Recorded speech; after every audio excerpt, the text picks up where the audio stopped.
Hello my friends and welcome back to my channel. Today's video is another little compilation video of 5 dinners we have had in the last week or two. Last time I did this, you guys really liked it, so I thought I would do it for you again, and I'm going to try to do it more regularly. I just forget to pick up the camera sometimes because sometimes I'm in such a hurry to get dinner started and get it on the table, depending on what's going on in our lives that night. But anyway, I have 5 dinners for you. Like I said, you'll notice I forgot to pick up the camera a lot to like do an end shot or things like that, but you're gonna get the gist of it. They are not full cook with me's. I will link all the recipes down in the description box below, so you can have the full recipe. A lot of times, guys, I just cook and throw stuff in, and I do tell you that in this video, but you'll get the gist of it. So I hope you guys enjoy seeing what we had for dinner for 5 different nights. Hello, my friends. Dinner on this night is going to be beef stew. So I've got a nice hot pot here. I've got some stew beef that I seasoned with salt and pepper, and I'm going to cook it in batches because I want a nice sear on this meat. I don't want it to be so crowded where it's going to steam. I want to get some good color on it. So we're just going to do it in batches. As always, I will have this recipe linked down below. It is on my website. But we wanted to get this pan nice and hot so we get that beautiful, beautiful color on the beef. Because color equals flavor. So this is the first step. This is what I'm going to do. I have more to do. You do not want to worry about cooking it all the way through. You just want that beautiful sear on there. And I am searing it in a little bit of olive oil. So I'm going to go get this done. I have a little bit more to do. And then we'll get started on the next step. Okay, all of our meat got done, so I took it out and I just put in about 2/3 of a pot of water. And now I'm going to add the meat back in along with an onion, a little bit more salt and pepper. We can always adjust in the end.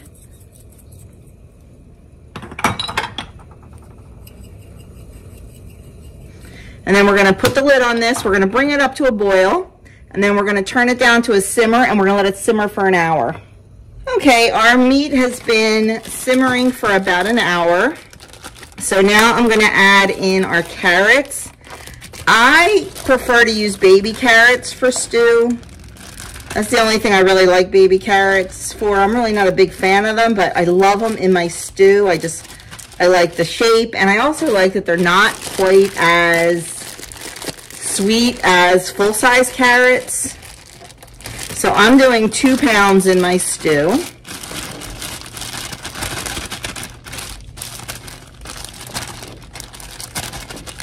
Each bag is 1 pound.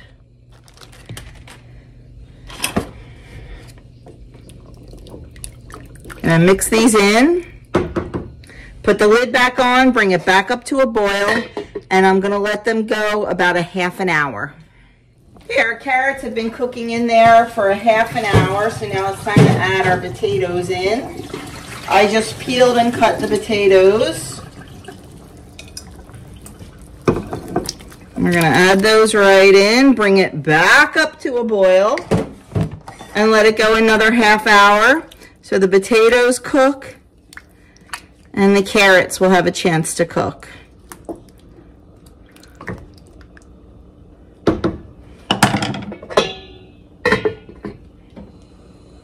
Next up, while the stew is still cooking, we're going to make our dumplings. This is not something like really normal, I don't think, from what I've heard, to put into stew. But this is how my mom did it, and you know how that goes. You do what your mom did. So I have 1 cup plus 2 tablespoons of flour in my bowl. And to that, I'm going to add 3/4 of a teaspoon of baking powder. I'm going to add in 3/4 teaspoon of salt.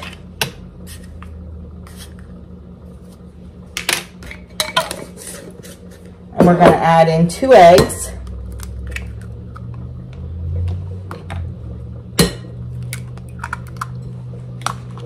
And we are going to mix that up.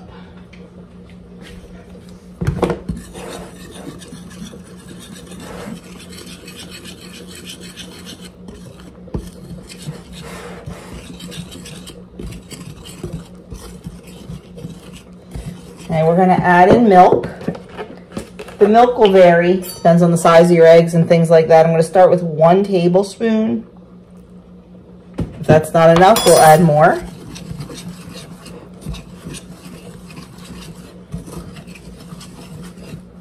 I'm going to add a 2nd tablespoon.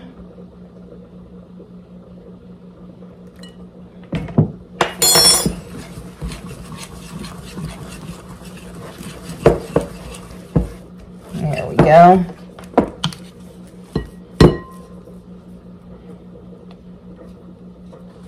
We're going to get this mixed really well. And then we're just going to put it aside. And when our stew is basically done, we are going to drop this by tablespoons into the hot boiling stew and let the dumplings cook through. My mom was very good at making light and fluffy dumplings. Me, not so much. Mine are kind of, yeah, but that's okay. We still love them. So I'm just going to let that sit. Put that aside, and it'll be ready when the stew is done. Okay, our carrots and our potatoes are nice and tender. So now we just need to thicken this. So I'm going to have it boiling nicely. And then I have a mixture here of arrowroot powder and water. You can use cornstarch, arrowroot powder, whatever it is you like. And we're just going to start thickening that a little bit.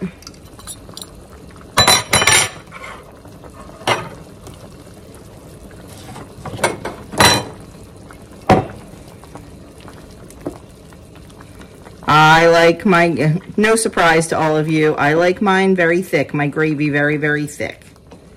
So I will be using a decent amount here.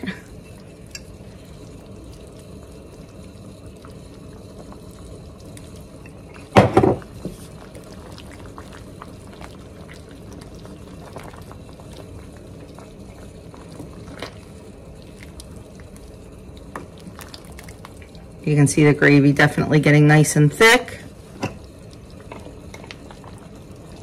There's a little bit more in there.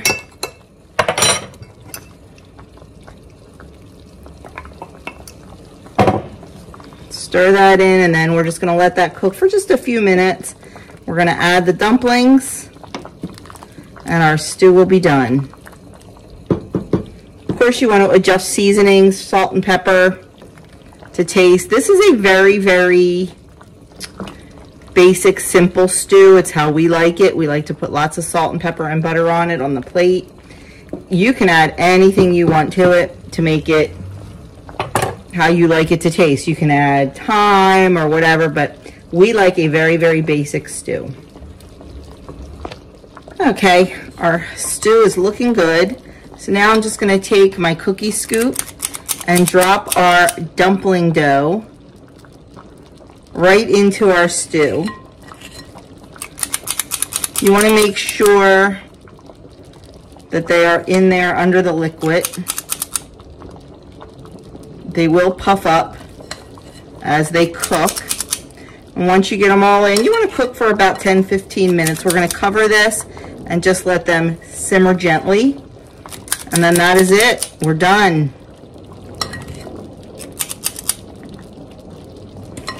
Earlier today, I made some beautiful sourdough dinner rolls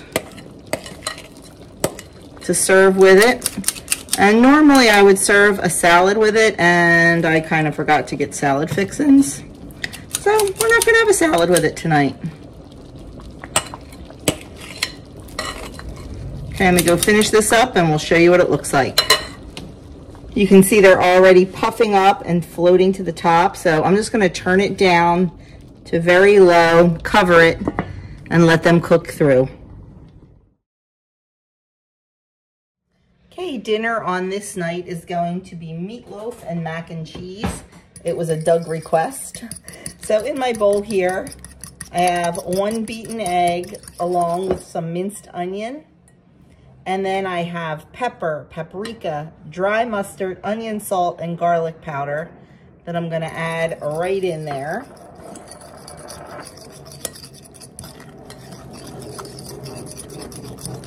Get all that mixed in.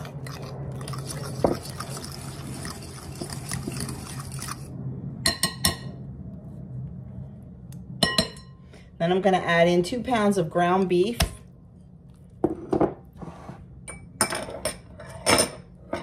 And we're gonna just get that all mixed in with our hands.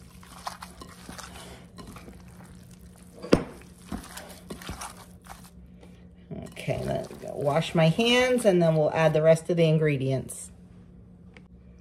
Next thing we're gonna do is just grate some onion in there. Now I have a full recipe over on my website for this. It's actually Kim from A Girl in Her Phone. It's her recipe. I have made it exactly as I have it written in the past. But lately, I've just kind of been freewheeling things.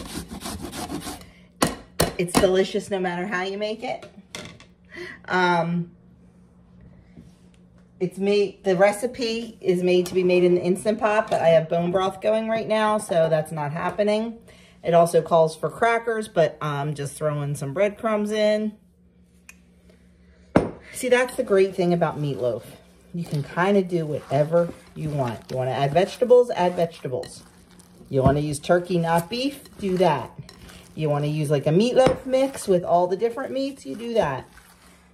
Don't want to add egg, use milk instead. Don't want to use breadcrumbs, use crackers. You want to throw cheese in there, do that. You want to throw ketchup in there, do that. That is the beauty of meatloaf, my friends. Okay.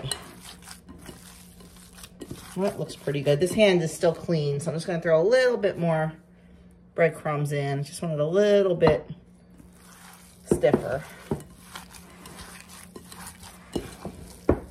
And then I am just going to pat this into a loaf pan and bake it in the oven. I'm going to bake it at 350 and it takes about 45 minutes to an hour. I just use my meat thermometer.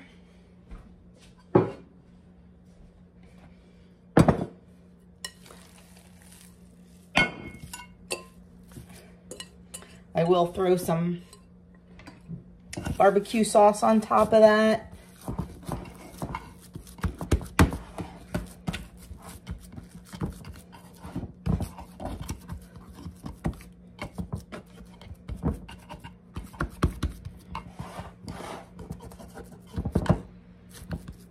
And that's all there is to it. Quick and easy. Can be made ahead of time. And like I said, I'm just gonna put some barbecue sauce on the top of that before I cook it. I need to go wash my hands before I do that.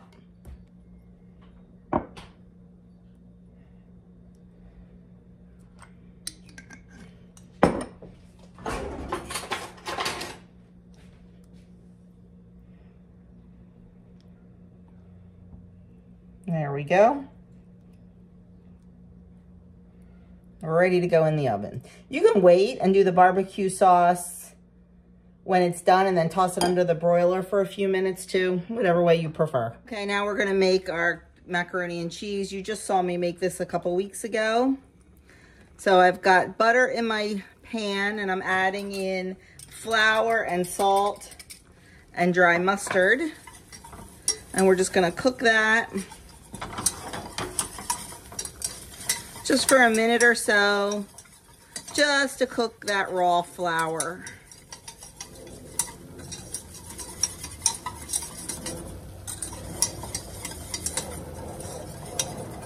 Next, we're gonna add in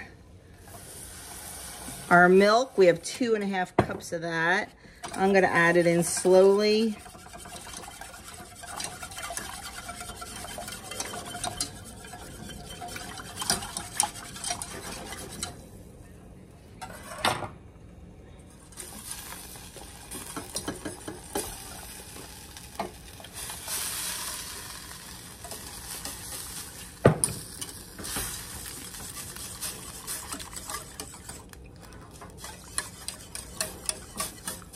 Okay, we're gonna just let the rest of that cook a little bit, and then we're gonna add the cheese.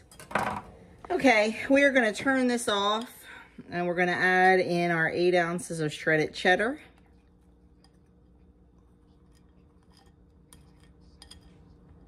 Oh shoot, I was supposed to keep some of that to put on top. I always forget. I always forget. I'm just gonna give this a little stir. I did turn the heat off, just until that cheese is nice and melted.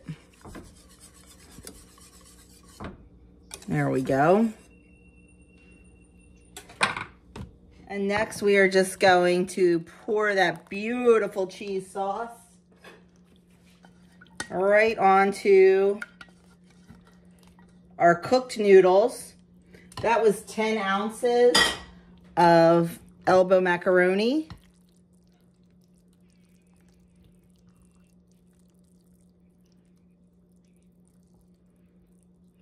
Give that a nice stir. And then we are supposed to put cheese on top and breadcrumbs. So we're just gonna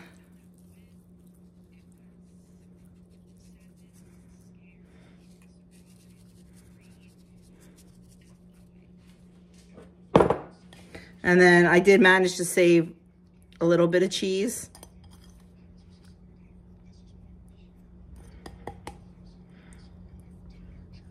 Should be a little bit more.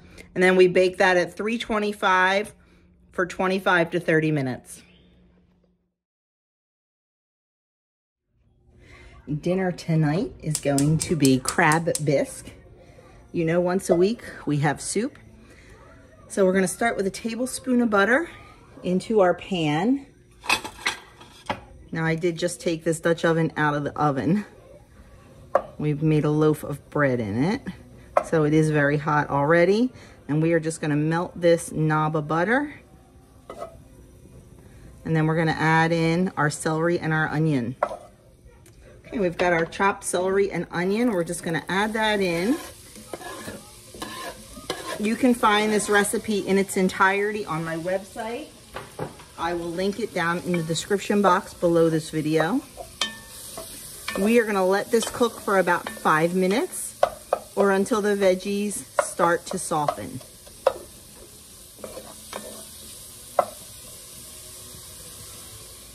Okay, our vegetables are looking good. So we're just gonna add in some salt and pepper. You can adjust the seasonings, of course, at the end.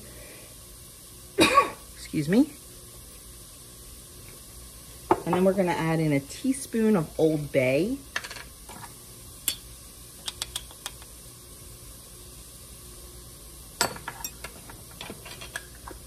We're gonna add in 2 cloves of garlic.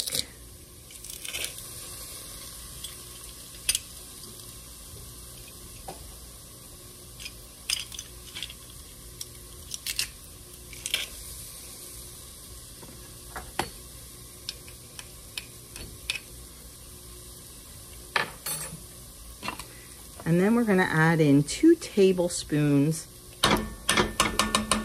of tomato paste.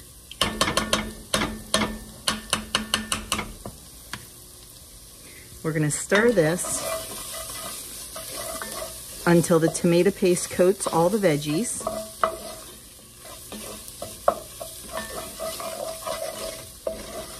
And we're gonna let it cook about 2 to 3 minutes, just stirring it around, getting it nice and brown and caramelized. You wanna do this over a low heat.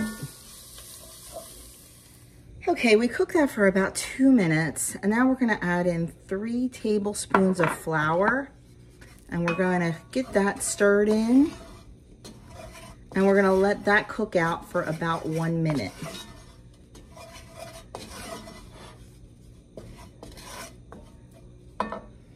Okay, we let that cook for about a minute. Now we're gonna add in our vegetable broth.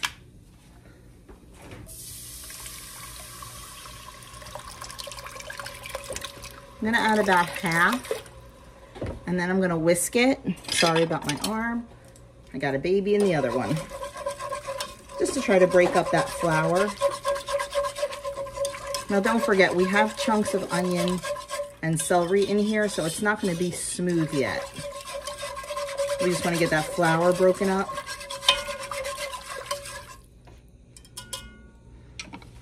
Then we'll add in the rest of our veggie broth. And we're gonna add in, it calls for a half a cup of white wine. I'm gonna add 3/4 of a cup, and I'll tell you why.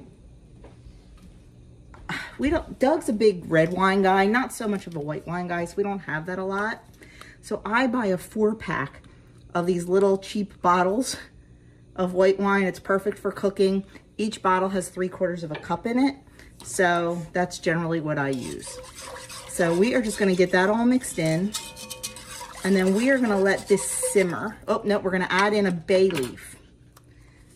We're gonna add in a bay leaf. And then we're just gonna let this simmer for about a half an hour until the liquid reduces a little bit and all those flavors get to meld together. Okay, our soup has been simmering for about 30 minutes and I stirred it often.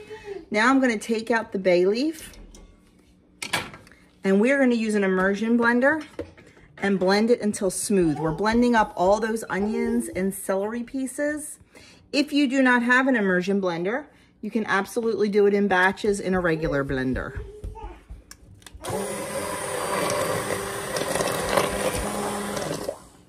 Okay, let's take a look at that.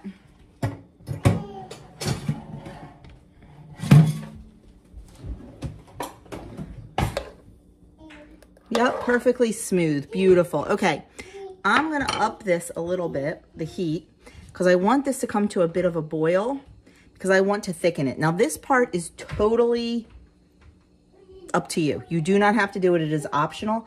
I like a thick soup, so I made a slurry out of some arrowroot powder and half, and I am going to thicken this. But we need it to come up a little bit to a boil first. Okay, our soup is boiling a little bit. We're doing this one-handed because we got a fussy baby. So I'm just gonna pour a little bit of that in.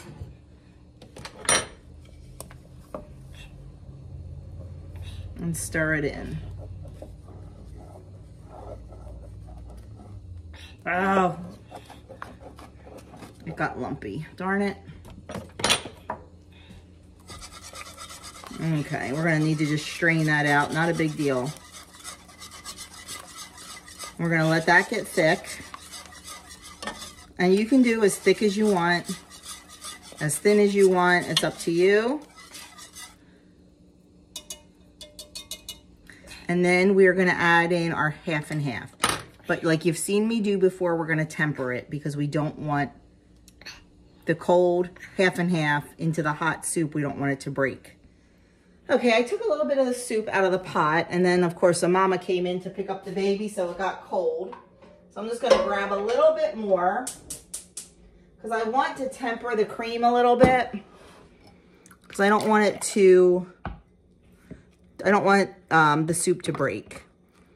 So by heating it up slowly, we will be able to, this is half and half, not cream. And please ignore the messy counter.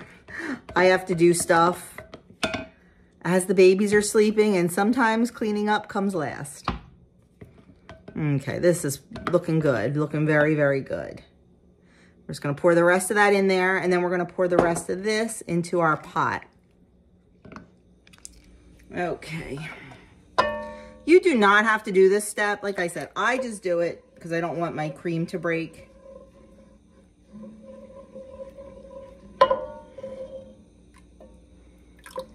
And even if it does, it's okay. It still tastes fine. It just looks a little broken. Okay.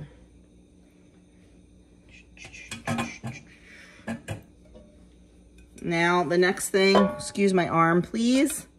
The next thing we have to do is just add our crab meat. And this soup will be done. Now it does not make a lot. It only serves 4. There are 4 generous bowls, but for dinner it definitely only serves 4. If you were having this like for an appetizer and could do like little bowls, that would be different. Okay, let's get our crab in there.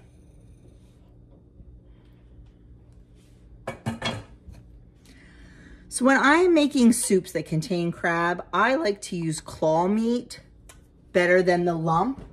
Claw has a lot of flavor and it really gives a good flavor to the soup. If I was making crab cakes or crab imperial or something like that, I'm definitely using a lump or a jumbo lump. But for soup, claw is definitely the way you want to go. Now, I am not going to lie. If I was my mother, I would have this in a bowl and I would be picking through it to get rid of any shells. But I'm not my mother. I let my family deal with it. Now, if I was serving this to company, I would definitely look for shells. But I'm not. So I'm not.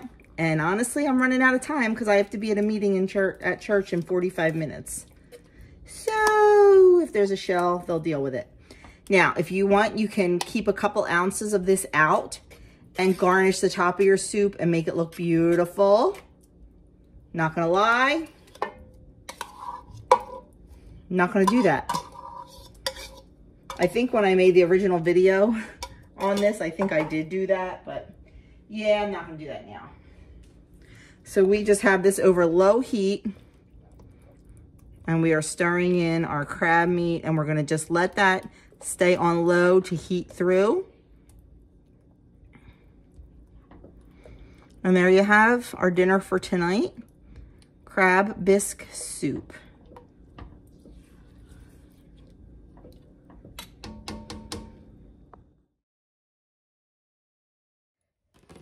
Okay, the next night's dinner is going to be chicken fingers. So what I have here, these have been marinating.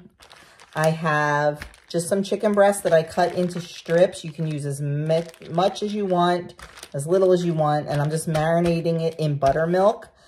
At least a half an hour, up to 24 hours is good. So marinate that first. We're just gonna set that aside.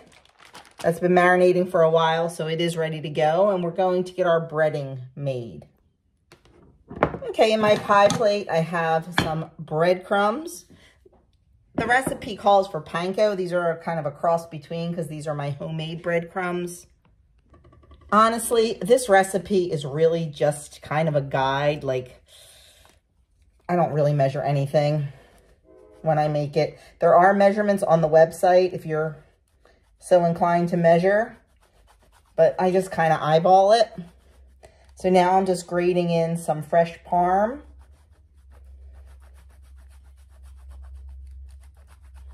Two tablespoons of fresh parm for every 1 cup of breadcrumbs.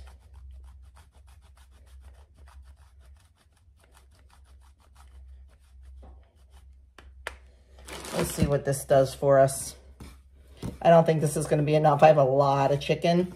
I was hoping to get some leftovers on the chicken so they could take it for lunch tomorrow. I'm not sure how that's going to work. Then we're going to do garlic powder. We're going to do dried parsley and dry basil.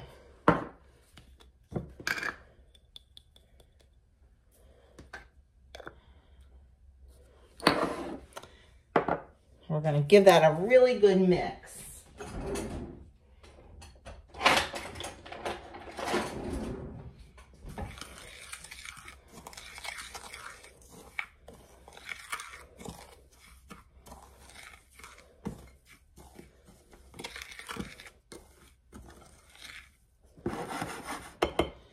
Okay, next thing we're just going to coat our chicken fingers.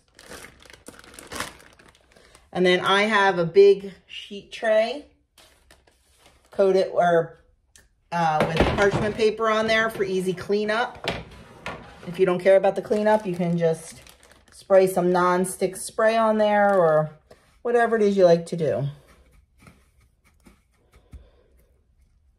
But get everything ready before you start touching that raw chicken. And then we're just going to coat each one and get them on our sheet.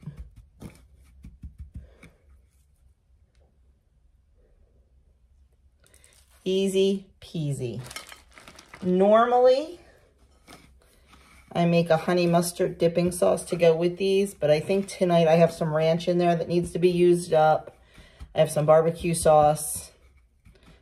So I think we're just gonna use that. So I'm gonna go finish these off and then we'll get them ready to go in the oven.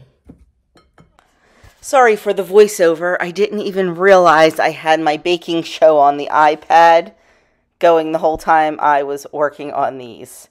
So we cut that audio out and we're just going to voice over. So what I'm doing is I'm just taking some avocado oil spray and spraying the chicken fingers. I like to use olive oil, but I didn't have any olive oil spray, so I'm just using the avocado oil, just giving them a light coating. Since we're baking them in the oven, this will give them a little bit of crunch because we're not frying them. Then I'm going to turn them over and do the other side, because while they are baking, I will flip them halfway through. I'll cook them for 15 minutes, flip them all over, and then cook them for the other 15. So I definitely want to spray both sides of the fingers. Just going to wash my hands and then spray this side, and they will be ready to go into the oven. These are all ready to go in the oven. They're going to go in at 350, about 25 minutes. Some of them might have to go a little longer because some are thicker, but at the halfway point, at 15 minutes, I'm just going to flip them. So these are going in the oven and we're going to get started on our sides. So tonight, for one of our side dishes, we are serving crispy smashed potatoes. So I have some little new potatoes that I boiled. And now I'm just placing them on my cookie sheet. The only reason I'm using parchment is because I'm lazy when it comes to cleaning up a mess. We're just going to smash them down. Well, that one did not smash nice. Sometimes they smash really nice, sometimes they don't. You can also use a fork. You can't smash too hard. That's what I did with that one, because then they don't. Oh, I have an idea. This is the part I always struggle with, but I just came up with an idea.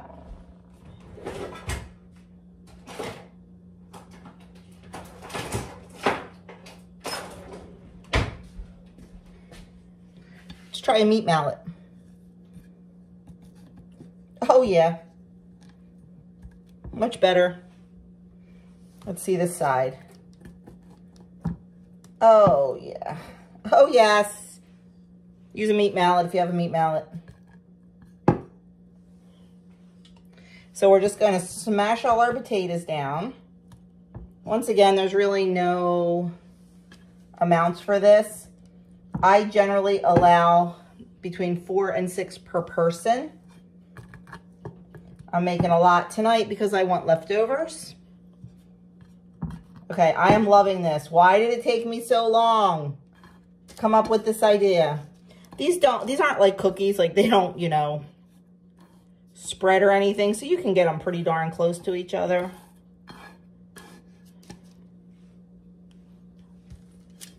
Okay, I'm going to go finish off doing these. And I'll come back and show you how we season them before we put them in the oven. Okay, we have all of our potatoes smashed. So the next thing I'm going to do is brush them with a little bit of olive oil.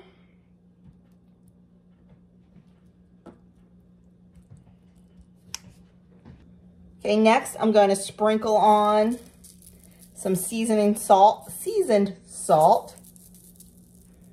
on each one.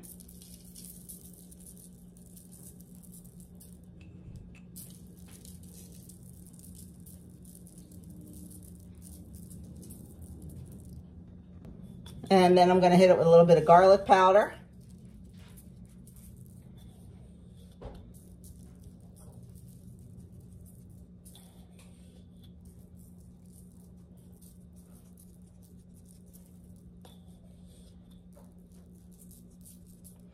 And last but not least, a little bit of grated Parm on each one.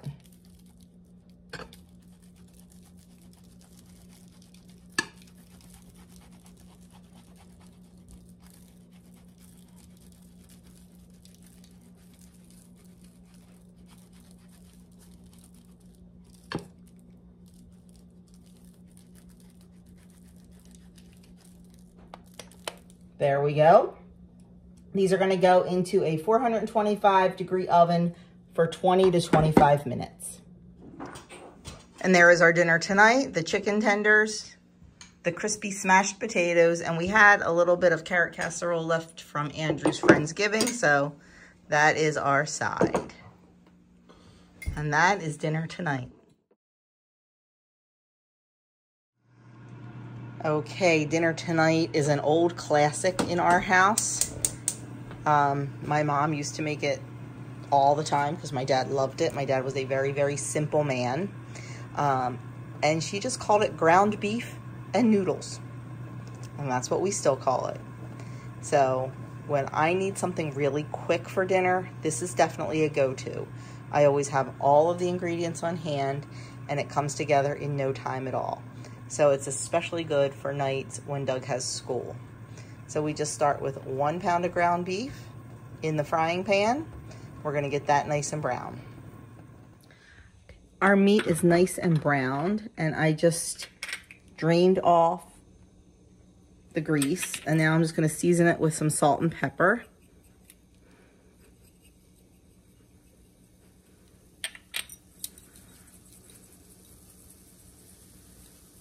And then we're gonna add in 1 can of stewed tomatoes. Just regular, not Italian style or anything like that, just the regular kind. And then I'm gonna take 2 knives and I'm just gonna chop those stewed tomatoes up.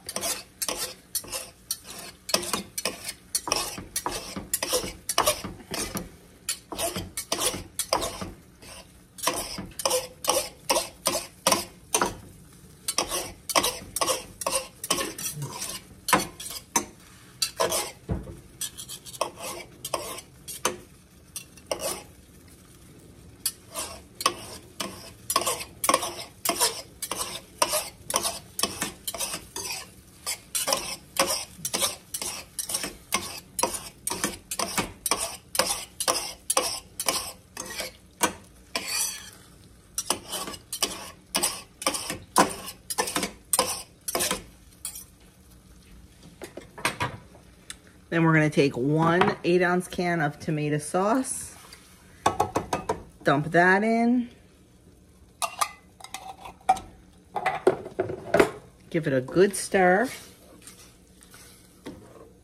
I bring it back up to the boil, and then once it boils, turn it down and let it simmer as long as you want. I think 20 minutes is good while your noodles are cooking, because that's what you're going to have going while this is, depending on when you want to make this. I'm making this early in the day, and I'll let it simmer for probably a half hour since I'm making it so early. And then I'll just heat it when it's dinner time, and I'll also boil some egg noodles, because that is what we like to serve this over. So I'm going to let that come up to a boil, turn it down, let it simmer and thicken a little. Okay, after it's simmered for a while, a lot of the liquid kind of cooked out and it got nice and thick, and that's how we like it. I've got my noodles going, and I'll show you what it looks like plated up. Can't ask for an easier supper. And And there we have it. Super simple dinner of ground beef and noodles. Thanks so much for watching. I hope you enjoyed this video. If you did enjoy this video, I would appreciate a thumbs up. Leave me a comment below. And also, if you're not subscribed to my channel, please hit that subscribe button and the little notification bell. And I would love to have you as part of the Rise and Shine Suburban Homestead family. Thanks for watching, guys, and I will see you all in my next video.